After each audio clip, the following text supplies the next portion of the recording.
ഭാസ്കർ രാജ്, താങ്കൾ ദുബായിലാണ്. അവിടുത്തെ എല്ലാ കാര്യങ്ങളും കൃത്യമായി താങ്കൾക്കറിയാം. ഭരണകൂടം അവിടെയുള്ള ജനങ്ങൾക്കൊപ്പമുണ്ട്. അത് പല രീതിയിൽ അവർ പ്രകടിപ്പിക്കുകയും ചെയ്യുന്നുണ്ട്. അത് പൗരന്മാരെ ബോധ്യപ്പെടുത്തുകയും ചെയ്യുന്നുണ്ട്. ഇന്നലെ ഇപ്പം ഡൊണാൾഡ് ട്രംപ് 48 മണിക്കൂർ എന്ന മുന്നറിയിപ്പ് കൊടുക്കുമ്പോൾ ഇറാന്റെ മറുപടി, അങ്ങനെയാണെങ്കിൽ ഞങ്ങൾ തിരിച്ചടിക്കും ഗൾഫ് നാടുകളിലുള്ള അമേരിക്കയുടെ എണ്ണപ്പാടങ്ങളിൽ. അതൊരു ഭീഷണിയുടെ സ്വരമാണ്. എൻ്റെ ചോദ്യം, അവിടെയുള്ള പ്രവാസികൾക്ക് അല്ലെങ്കിൽ അവിടെയുള്ള പൗരന്മാർക്ക് സാമ്പത്തികമായി നഷ്ടമാകുന്നുണ്ടോ, ജോലി നഷ്ടപ്പെടുന്നുണ്ടോ, ആ രീതിയിൽ പ്രതിസന്ധി ഉണ്ടോ അവിടെ ഗൾഫ് രാജ്യങ്ങളിൽ? സ്വാഭാവികമായിട്ട് ഏത് യുദ്ധം ഉണ്ടായാലും പ്രതിസന്ധി ഉണ്ടാകും, സാധാരണക്കാരെ ബാധിക്കും. അവരുടെ ഏറ്റവും വലിയ പ്രശ്നം എന്ന് പറയുന്നത് ഇപ്പൊ നമ്മുടെ പാനൽ മെമ്പേഴ്സ് പറഞ്ഞ പോലെ തന്നെ ട്രംപിന്റെ നിരുത്തരവാദിത്വപരമായ പ്രസ്താവനകള്, പരസ്പര വിരുദ്ധമായ നിലപാടുകൾ, ഇതെല്ലാം ഈ യുദ്ധത്തിന്റെ ഗതിയെ വല്ലാതെ ബാധിച്ചുകൊണ്ടിരിക്കുകയാണ്. അപ്പൊ ഇതിനിടയ്ക്ക് ഈ അസ്വസ്ഥതയുള്ള ഇടയ്ക്കാണ് നമുക്ക് ഏറ്റവും കൂടുതൽ അനിശ്ചിതത്വമാണ് ഇവിടെ അനുഭവപ്പെടുന്നത്. അനിശ്ചിതത്വം ഉണ്ടെങ്കിൽ തന്നെയും UAE വെളിയിൽ കാണുന്ന പോലെ, അല്ലെങ്കിൽ ഇന്ത്യയിൽ നിന്ന് റിപ്പോർട്ട് ചെയ്യുന്ന പോലെ, അല്ലെങ്കിൽ മറ്റു ഭാഗങ്ങളിൽ റിപ്പോർട്ട് ചെയ്യുന്ന പോലെ ഇവിടെ ഒരു ആശങ്ക ഉണ്ടെങ്കിൽ തന്നെയും ഇവിടെ ഒരു ക്രൈസിസ് ഇല്ല എന്നുള്ളതാണ്. കഴിഞ്ഞ തവണത്തെ ചർച്ചയിൽ ഞാൻ ആ ക്രൈസിസ് ഇല്ലെന്ന് പറഞ്ഞപ്പോൾ പലപ്പോഴും അതിനെതിരായിട്ട് പല ആളുകളും വളരെ രൂക്ഷമായി പ്രതികരിക്കുകയുണ്ടായിട്ടുണ്ടായിരുന്നു. പക്ഷെ യഥാർത്ഥത്തിൽ ഇവിടെ അങ്ങനെ ഒരു ക്രൈസിസ് ഇല്ല. എന്നാൽ ആശങ്കയുണ്ട്, ഉത്കണ്ഠയുണ്ട്. ജോലി നഷ്ടപ്പെടുന്നു പറഞ്ഞു കഴിഞ്ഞാൽ സ്വാഭാവികമായിട്ടും ഇവിടുത്തെ ഇക്കോണമി, പ്രത്യേകിച്ച് UAE ഇക്കോണമി, ദുബായ് ഇക്കോണമി എന്ന് പറഞ്ഞു കഴിഞ്ഞാൽ അവിടുത്തെ ട്രേഡിങ്, അല്ലെന്നുണ്ടെങ്കിൽ ഹോസ്പിറ്റാലിറ്റി ഇൻഡസ്ട്രി, സന്ദർശകരുടെ വരവ്, ഇതൊക്കെ അനുസരിച്ചിട്ടാണ് പലപ്പോഴും ഇവിടുത്തെ ഇക്കോണമിയുടെ ഗതിവിഗതികൾ വരുന്നത്. ഇവിടെ സന്ദർശകരുടെ എണ്ണം കുറഞ്ഞപ്പോൾ സ്വാഭാവികമായിട്ടും ഹോസ്പിറ്റാലിറ്റി ഇൻഡസ്ട്രിയിൽ ഹോട്ടലുകളിലെ ഓക്കുപ്പൻസി വളരെയധികം കുറഞ്ഞു. 20% കുറഞ്ഞു. സാധാരണ ഇപ്പൊ ഈ സീസണിൽ ഏതാണ്ട് 85 മുതൽ 100% വരെ ഓക്കുപ്പൻസി വരേണ്ടത് 20-25% ചുരുങ്ങിയിട്ടുണ്ട്. പിന്നെ അതുപോലെ തന്നെ ട്രേഡിംഗ് ഉണ്ടായിട്ടില്ല. ലോജിസ്റ്റിക്സ് മേഖലകൾ വരുന്നുണ്ട്. കൺസ്ട്രക്ഷൻ മേഖലയിൽ അനിശ്ചിതത്വമുണ്ട്. ഇതേ കാരണം കൊണ്ട് തന്നെ ജോലി തൽക്കാലം നഷ്ടപ്പെട്ടിട്ടില്ലെങ്കിലും ചില മേഖലകളിലുള്ളവരോട് തൽക്കാലം ലോങ് ലീവിന് പോകാൻ പറഞ്ഞിട്ടുണ്ട്. പ്രത്യേകിച്ച് ലോജിസ്റ്റിക്സിന്, ഹോട്ടലുകളിലും അത് തന്നെയാണ് സംഭവിച്ചിട്ടുള്ളത്.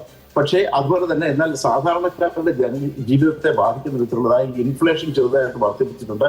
പക്ഷേ സാധനങ്ങളുടെ വരവോ അല്ലെന്നുണ്ടെങ്കിൽ അവയുടെ ഉപലബ്ധിയോ കുറഞ്ഞിട്ടില്ല എന്നുള്ളതാണ്. പ്രത്യേകിച്ച് ഇപ്പോൾ നമ്മുടെ പുണ്യമാസമായിരുന്നു. ഈ സമയത്ത് നേരത്തെ എല്ലാ സൂപ്പർ മാർക്കറ്റിലും ആവശ്യത്തിന് സാധനങ്ങൾ കരുതി വെച്ചിരുന്നു.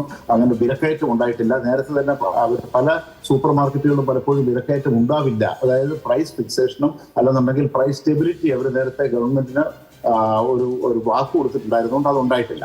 എന്നാൽ ഇവിടെ ഉണ്ടാകുന്ന ഒരു പ്രശ്നം എന്ന് പറയുന്നത് നമുക്ക് ഈ ജനജീവിതത്തെ ബാധിച്ചിട്ടുണ്ട്, തീർച്ചയായിട്ടും ബാധിച്ചിട്ടുണ്ട്. ഇത് ഒരു അനിശ്ചിതത്വം നമുക്ക് മുമ്പിൽ കാണുന്നതല്ലാതെ യഥാർത്ഥത്തിൽ അതുപോലെ തന്നെ ഇവിടെ എക്സോഡസ് ഉണ്ടായിട്ടില്ല. പിന്നെ ഈ പലപ്പോഴും നമ്മൾ കേൾക്കുന്ന ഒരു വാർത്തകൾ എന്ന് പറഞ്ഞു കഴിഞ്ഞാൽ അവിടുന്ന് ഇവാക്യുവേഷൻ നടത്തിയതാണ് പറയുന്നത്. ഇവാക്യുവേഷൻ എന്നുള്ള വാക്ക് ഉപയോഗിച്ചില്ലെങ്കിലും ശ്രീ ഭാസ്കർ, ഞാനത് ഒരു ക്ലാരിറ്റിക്ക് വേണ്ടി ചോദിക്കുകയാണ്. അവിടെ നിന്ന് ആളുകൾ നാട്ടിലേക്ക് മടങ്ങി വരാൻ ആഗ്രഹിക്കുന്നുണ്ടോ? ഇപ്പൊ ഇന്ന് പ്രധാനമന്ത്രി പാർലമെന്റിൽ സംസാരിച്ച സമയത്ത് ഇറാനിൽ നിന്നടക്കം, ഇസ്രയേലിൽ നിന്നടക്കം ഗൾഫ് രാജ്യങ്ങളിൽ നിന്ന് ആകെ 3,75,000 പേർ മടങ്ങി വന്നു നാട്ടിലേക്ക് എന്ന് പറഞ്ഞു. അപ്പം അത് ഈ യുദ്ധ മേഖല, ഈ ഒരു പ്രതിസന്ധി മുന്നിൽ കണ്ട് മടങ്ങി വരുന്നവരാണോ? ഇത് യുദ്ധത്തിൽ നിന്നോ അല്ലെങ്കിൽ ഈ പ്രശ്നബാധിത പ്രദേശങ്ങളിൽ നിന്നുള്ള ഒരു പലായനമായ അല്ല ഇത്. അങ്ങനെ കാണരുത്. ഒന്ന്, അവിടെ ഇപ്പോൾ ഇത് സ്കൂൾ അവധിയാണ്, വെക്കേഷൻ തുടങ്ങുകയാണ്. അതുപോലെ തന്നെ ഈ നമ്മുടെ ഇതിനോടനുബന്ധിച്ചിട്ടുള്ളതായ കുറെ ആളുകൾ പുറത്തേക്ക് വന്നിട്ടുണ്ട്. ആദ്യം തന്നെ ഏതാണ്ട് 2,20,000-ഓളം പേരുകൾ ദുബൈയിൽ നിന്ന് UAE തന്നെ വന്നിട്ടുണ്ടായിരുന്നു. ഗൾഫിൽ നിന്ന് ആകമാനം വന്നു പറയുന്നത് 3,50,000-ഓളം പേര് വന്നിട്ടുണ്ടായിരുന്നു. അതുകൊണ്ട് അതായത് എയർലൈൻസുകൾ സർവീസ് കുറച്ചു വെച്ചത് ഇവിടെ എയർ സ്പേസ് നിർത്തിവെച്ചുകൊണ്ട് മാത്രമായിരുന്നു, അടച്ചുകൊണ്ട് മാത്രമായിരുന്നു. എന്നാൽ ഇപ്പോൾ എയർ ഇന്ത്യ, അതുപോലെ തന്നെ ഇൻഡിഗോ മുതലായ എയർലൈൻസ് റെഗുലർ സർവീസ് ഉണ്ടെന്ന് പറയുന്നുണ്ട്. അപ്പൊ അതുകൊണ്ട് യഥാർത്ഥത്തിൽ അവിടുന്ന് ഒരു എക്സോഡസ് ഇല്ല. അതുപോലെ തന്നെ പല ആളുകളും അവിടുന്ന്, കാരണം ഇത് ദുബൈയിൽ നമ്മൾ നേരത്തെ കണ്ടിട്ടുള്ളതാണ്. 2008 ശേഷവും 2008, 2015, അതുപോലെ തന്നെ കോവിഡ് സമയത്ത് ഇവിടുന്ന് ഒരിക്കൽ പോലും പലായനം ഉണ്ടായിട്ടില്ല. ഇതുപോലെ പലായനം ഒരിക്കലും ഉണ്ടായിട്ടില്ല. അപ്പൊ ഇത് പലായനമല്ല, അല്ലെന്നുണ്ടെങ്കിൽ ഇതൊരു ഇവാക്യുവേഷൻ അല്ല. പലപ്പോഴും നമ്മൾ പക്ഷെ ഉണ്ട് ചില സ്വാഭാവികമായിട്ടും കുവൈറ്റിൽ ചില ഭാഗങ്ങളിൽ നിന്നും, സൗദി അറേബ്യയിൽ നിന്നും, അതുപോലെ ഇറാഖിൽ നിന്നും എയർലൈൻസും മറ്റ് സൗകര്യം കിട്ടാത്തത് കൊണ്ട് കുറെ പേര് ഗവൺമെന്റിന്റെ സഹായം ആവശ്യപ്പെട്ടു. പക്ഷേ അതൊരിക്കലും ഇവാക്യുവേഷൻ ആയിരുന്നില്ല.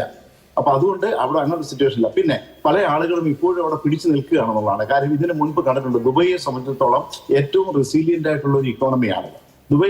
യഥാർത്ഥത്തിൽ പല ആളുകളും ഇതിന്റെ ഒരു വലിയ ക്രൈസിസിൽ ഉണ്ടാകുന്ന ഒരു ഓപ്പർച്യൂണിറ്റിയാണ് കാണുന്നത്.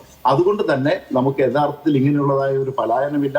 അവിടുന്ന് ഒരു സിറ്റുവേഷൻ എന്ന് പറഞ്ഞു കഴിഞ്ഞാൽ ഒരു പാനിക് സിറ്റുവേഷൻ ഇല്ല. അഫ്കോഴ്സ് ദർ ഇസ് ആശങ്കയുണ്ടെന്നുള്ളതല്ലാതെ ഒരു പാനിക് സിറ്റുവേഷൻ ഇല്ലെന്ന് പറയാം. ശരി, ഞാൻ താങ്കളിലേക്ക് മടങ്ങി വരാം.